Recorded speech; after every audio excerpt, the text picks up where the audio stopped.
The one thing that I do track like religiously is my steps.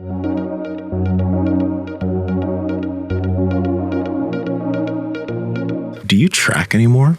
Like, I mean, I do if I'm making some changes or if I just need to keep myself honest, you know, on some stuff. And I will say, like, I mean, I talked about this with like the one that I like, Lane Norton's Carbon app is actually a pretty good app, like for tracking, because it kind of gives you, even with keto, and this is not a plug, I just thought it was kind of cool. I don't know what they did kind of with the math there, but basically like even with keto, like I could put in my food and then it will kind of adjust and sort of give you a breakdown of, hey, here's where you should be if you want to lose weight. Here's where you should be if you want to gain weight. And it kind of has a whole system that's algorithmically kind of tailored with that. Yeah. So I feel like that's pretty cool. It's a pretty cool app. So I do that just to kind of gain insight based on my activity and things like that. No, the things that I track the most, because I know where I stand for the most part. My calories, I'm not increasing my activity extraordinarily or decreasing it extraordinarily. I generally know where I am week over week. So I try to like get a baseline. I know what's in a tablespoon of peanut butter. I know so I generally know where I am at the end of the week. The one thing that I do track like religiously is my steps. And I know Mark's huge on that. You know, it's sort of, shouldn't say our relationship ever fizzled, Mark. I've always loved you, but the, you know, did I go wrong somewhere? No, but what rekindled sort of my my interest in a lot of your stuff is when you got big into the steps again, because I'm like, oh sweet, now you're speaking my language, because I'm like so big into that. And so yeah, I think that's the biggest lever that we can pull. Yeah, is just how much we're moving throughout the day. That non-exercise activity thermogenesis, that's like so big. And when it hit with me, like it's always kind of hit with me, but it hit with me big time last year. I took the kids to Disneyland and I was like, after 3 days at Disneyland, I was like, holy, I'm so like, got so lean. What happened? Like, you know, and I wasn't eating park food or anything, but I mean, abstaining from like certain foods, because I was just, in some ways it's easier because I'm just flat out not going to eat park food. So there's no temptation whatsoever, because that's like definitely a no-go. But then when I look back at my steps, I'm like 30,000, 35,000 steps, pushing a stroller.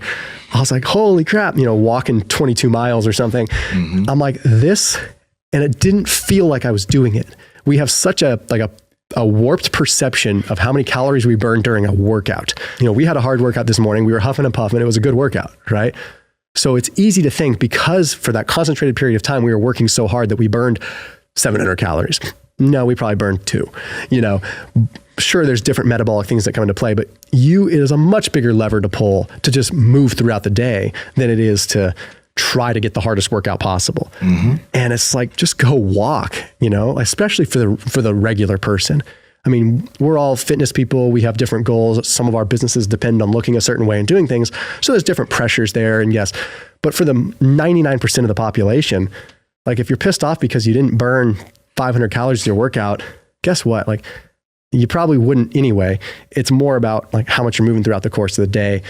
So that's the one thing that I track, because that can get very distorted, because there's a lot of days where I feel like I moved a lot and I didn't.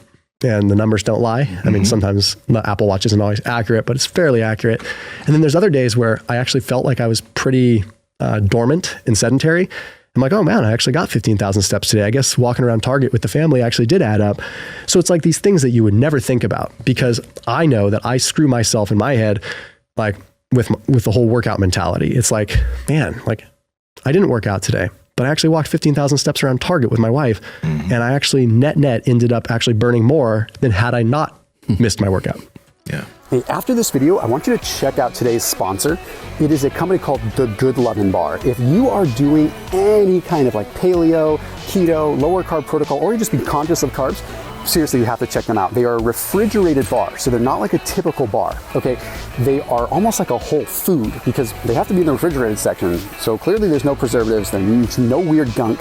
Okay, it is amazing. Like the mint chocolate chip flavor, epic. Okay, so we're talking about things that are using coconut butter, we're talking about almond butter, we're talking about monk fruit as a sweetener. We're just really cool, wholesome ingredients. And if you use that link that's down below in the description, because they sponsored this video, you can save 20% off of a variety pack. Just use that code ORGANIC. So again, that link is down below in the description for the Lovin Bar.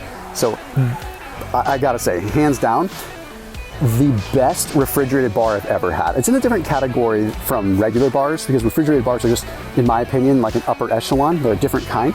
So you've got to check them out. They are the most satiating bar I've ever had. I keep full for like, I don't know, 2, 3, 4 hours after having one. So that link is down below. Check them out. Yeah. We got super sidetracked when Mark had asked you about like Slim Jims like myself fasting. So if somebody is trying to gain size, not necessarily just like a dirty bulk, right? But just trying to add some size, should they just completely avoid fasting? No, I don't think so. I think because fasting is still really good for that insulin sensitivity piece that can help you with that. So I feel like, maybe doing it as like a reset, like 1 or 2 days per week, that way it remains, again, the anomaly, so you're like fasting like 1 day a week with like a 20-hour fast and then, keeping the calories decently high. So what I found is that fasting operates as a nice little like stopgap to keep you from getting too fat when you're bulking, because that way you can add more calories. Point. Yeah. It's kind of like a quick correction because nothing is going to like, it's almost like if you did a 24-hour fast, okay, let's say you're eating 3,000 calories a day because you're trying to bulk. Okay. And that would normally make you fat. Well, nothing is going to be more aggressive than taking one of those days and not eating at all, because that basically put you into a 3,000 calorie deficit. That's pretty significant. It's way easier than measuring out your food, if you ask me. So it's like you get all these growth signals for 6 days out of the week, and then you get one aggressive drop, keeps your insulin levels in check, make sure that you're staying lean and insulin sensitive. So I find that like people that are bulking, like it's a great modulator to not get fat with a bulk.